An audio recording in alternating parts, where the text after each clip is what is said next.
अगली मौत किसकी। संजीव अपने दोस्तों राघव और प्रतीक के साथ बियर बार में बैठकर बियर पी रहा था। संजीव आज बहुत खुश लग रहा था। अरे यार, आज की पार्टी में तो मजा आ गया।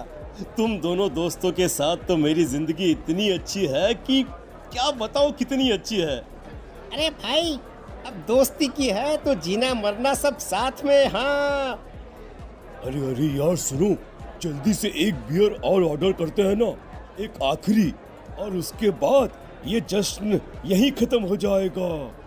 अरे हाँ हाँ, क्यों नहीं। वेटर, जल्दी से 2 बियर की बोतल लेकर आओ। आज मेरे दोस्तों को जश्न मनाना है, क्यों? इतने में वहां पर एक बहुत सुंदर लड़की छोटे छोटे कपड़े पहनकर हाथ में बियर की बोतल लेकर उसके पास आती है। ये लीजिए, आपने बियर ऑर्डर की थी ना, मैं लेकर आ गई।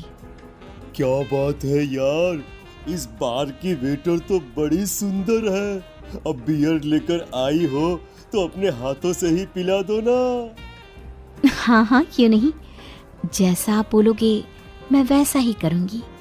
क्या बात है यार, अब तो लगता है रोज यहीं आना पड़ेगा। उसके बाद वो लड़की उन तीनों को बियर सर्व कर देती है। पार्टी करने के बाद वो तीनों अपने अपने घर जाते हैं।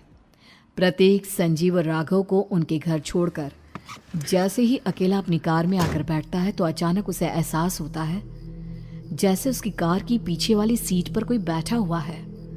वो तुरंत पीछे मुड़कर देखता है। तुम यहाँ क्या कर रही हो? और तुम मेरी कार में कब आई? अरे तुम तो बार में वेटर थी ना। बस ऐसे ही मेरा दिल कर रहा था आपके साथ आपके घर चलने का, इसलिए मैं आपके साथ चली आई। अरे लेकिन तुम मेरी कार में आई कब? अभी कुछ देर पहले तो यहाँ पर मेरे दोस्त बैठे हुए थे। प्रतीक के इतना बोलते ही उस लड़के का चेहरा खतरनाक तरीके से बदल जाता है। उसकी आंखें पत्थर की तरह सफेद और पूरे शरीर पर नीली नीली नसें उभर आती है। गाड़ी चलाओ, पूरी स्पीड में चलाओ, और अगर तुमने गाड़ी रोकने की कोशिश भी की तो मुझसे बुरा कोई नहीं होगा। डर की वजह से प्रतीक के पसीने छूटने लगते हैं। उसका शरीर बुरी तरह से कांप रहा था।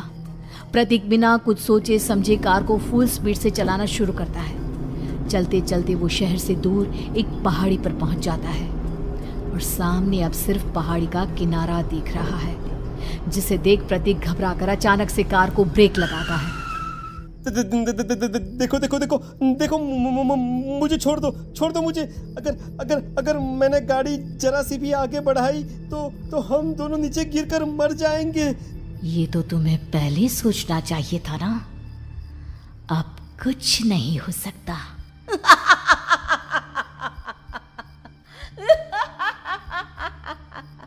छोड़ दो मुझे। नहीं नहीं, प्लीज मुझे छोड़ दो। प्लीज प्लीज मुझे जाने दो, छोड़ दो मुझे। गाड़ी आगे बढ़ाओ। और तभी अचानक से बिना प्रतीक के स्टार्ट किए उनकी कार आगे बढ़ती है और गहरी खाई में गिर जाती है। उसके चीखने की आवाज एक चारों तरफ सुनाई देती है।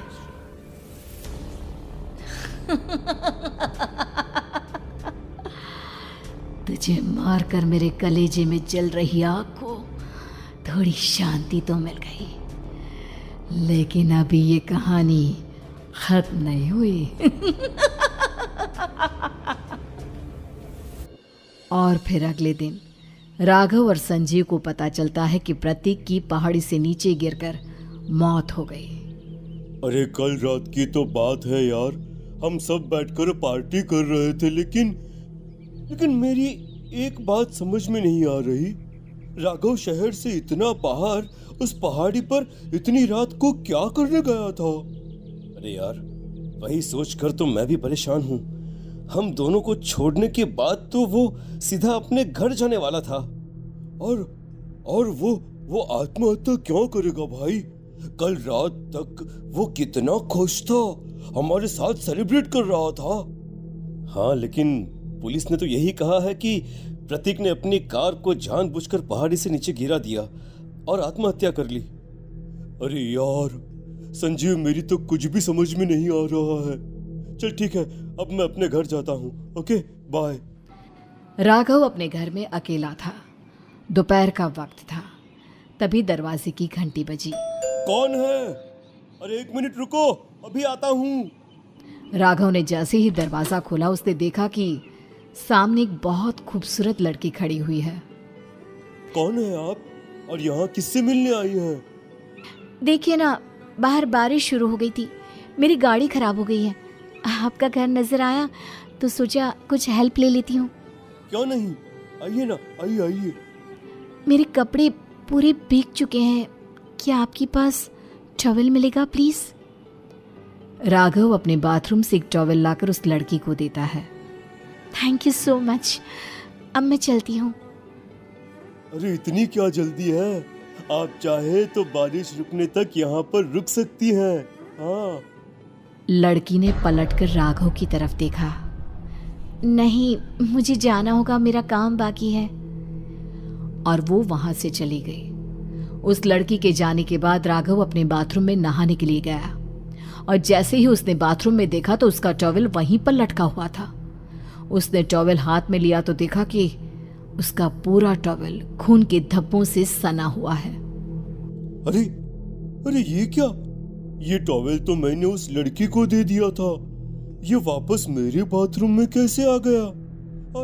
और इस पर ये खून के धब्बे कहां से आ गए? राघव ने आईने में देखा तो उसकी गर्दन पर एक बड़ा सा चाकू का कट लगा हुआ था जिससे खून बह रहा था, जिसे देख राघव के होश उड़ गए। हाँ, अरे ये क्या? मेरी गर्दन इतनी ज्यादा कटी हुई है और मुझे दर्द भी नहीं हो रहा है। ये क्या हो रहा है मेरे साथ? राघव घबराकर बाथरूम से बाहर आया और अपना मोबाइल उठाकर उसने संजीव को फोन लगाया। संजीव जल्दी से मेरे पास आ जाओ। मुझे लगता है कुछ बहुत बड़ी गड़बड़ है, जल्दी आ जाओ। उधर से आवाज आई, लेकिन वो आवाज संजीव की नहीं बल्कि एक लड़की की थी। कुछ अजीब नहीं हुआ है, बस तुम्हारी मौत तुमसे मिलने आई थी और तुम्हें मारकर चली गई।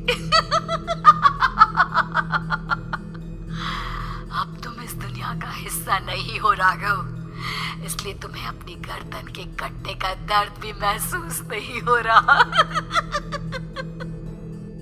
नहीं, ऐसा नहीं हो सकता, ऐसा नहीं हो सकता। कौन हो तुम? तुम्हारी मौत।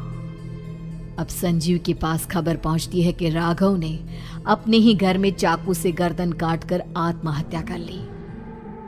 ये सुनने के बाद संजीव के होश उड़ गए। वो पसीने से तरबतर हो गया और एक अनजाना डर अब उसके दिल को सताने लगा। संजीव के साथ ही उसका एक छोटा भाई राजीव भी रहा करता था। अपने भाई को इस तरह परेशान देखकर राजीव उसके पास आया। अरे भैया, क्या हुआ भैया? आप इतने घबराए हुए क्यों लग रहे हैं? प्रतीक और राघव की मौत, मेरा मतलब मेरी कुछ समझ में नहीं आ रहा भाई। अचानक से मेरे दोनों दोस्तों ने आत्महत्या क्यों कर ली? अरे वो तो मेरी भी समझ में नहीं आ रहा है भैया। हाँ, हो सकता है कि कोई परेशानी होगी और इसीलिए उन्होंने ऐसा किया होगा। हाँ, लेकिन दोनों की जिंदगी में एक साथ परेशानी और दोनों का इतनी खतरनाक तरीके से आत्महत्या करना, कहीं ऐसा तो नहीं मैं भी मर जाऊंगा? अरे आप ऐसी बातें क्यों कर रहे हैं भैया? वैसे ही मैं इतना परेशान हूँ। जब से अंजलि ने मेरा साथ छोड़ा है तब से सब कुछ बहुत अजीब सा हो गया है। रोज रात को डरावने सपने आते हैं। ऐसा लगता है जैसे अंजलि बार बार मेरे सपनों में आकर मुझे डराने की कोशिश करती है। अंजलि का नाम सुनते ही संजीव की आंखें फट गई और उसके गले में आवाज अटक गई। उसके चेहरे पर घबराहट साफ नजर आ रही थी। कौन थी वो लड़की जिसने प्रतीक और राघव को आत्महत्या की आड़ में मौत के घाट उतार दिया? और कौन थी अंजलि जो बार बार राजीव के सपनों में आकर उसे डरा रही थी? अंजलि का नाम सुनकर संजीव इतना घबरा क्यों गया? इन सवालों के जवाब जानने के लिए देखिए इस खतरनाक कहानी का अगला भाग।